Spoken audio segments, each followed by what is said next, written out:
Assalomu alaykum aziz futbol ishqibozlari, futbol sevar do'stlar. Siz futbol fanatlari kanaldasiz. Sizlar uchun eng qiziqarli futbol ma'lumotlarini yetkazishda davom etamiz.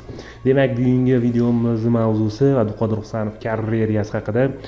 Undan oldin esa sizlarga bir kichkina bir o'yinimizni taklif qilamiz. Ya'ni siz shu videoga qiziqarli kommentariy yozasiz. Biz eng qiziqarli kommentariy egasini keyingi videolarimizda olib chiqib ko'rsatamiz. Bu albatta hamma muxlislarimizni xursand qilish maqsadida qilinmoqda.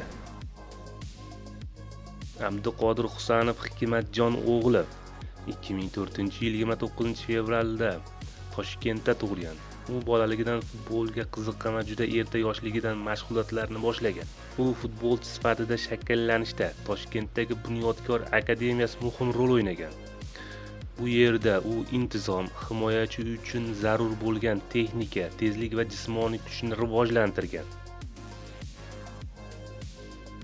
Yosh bo'lishiga qaramay Husanov xorijga chiqib o'ynashga jur'at etgan. U Belarusning Energetik Bigu Minsk klubiga o'tib, professional futbolga moslashishni boshlagan. Bu davrda u jismoniy jihatdan kuchaydi, Yevropacha futbol uslubiga moslashdi, markaziy himoyachi sifatida o'zini ko'rsatdi.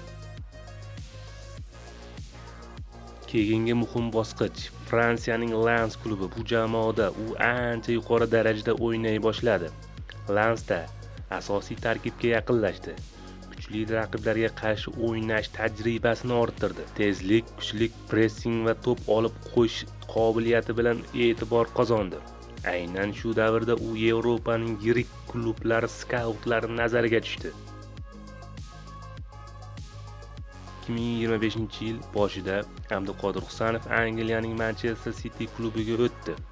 Bu o'zbekistonlik futbolchi uchun tarixiy voqea bo'ldi. Bu transfer uning iste'dodi xalqaro miqyosda tan olingani, Yevropaning eng kuchli ligalaridan biriga o'tgani, kelajagi juda porloq ekanligini ko'rsatdi. Husanov yoshligidan O'zbekiston terma jamoalarida o'ynab keladi. Hozirda O'zbekiston milliy terma jamoasining asosiy himoyachilaridan biri, muhim o'yinlarda ishonchli tayanch, kelajak sardorlardan biri sifatida ko'rilmoqda.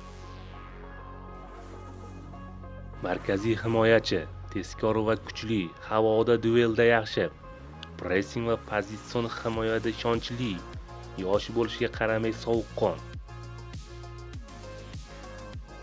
Abduqodir Husanov Toshkentdagi akademiyadan Belarus, Fransiya, Angliya yo'lini bosib o'tdi. Qisqa vaqt ichida Yevropa futbolining eng yuqori darajasiga chiqqan o'zbekistonlik iqtidor egasi.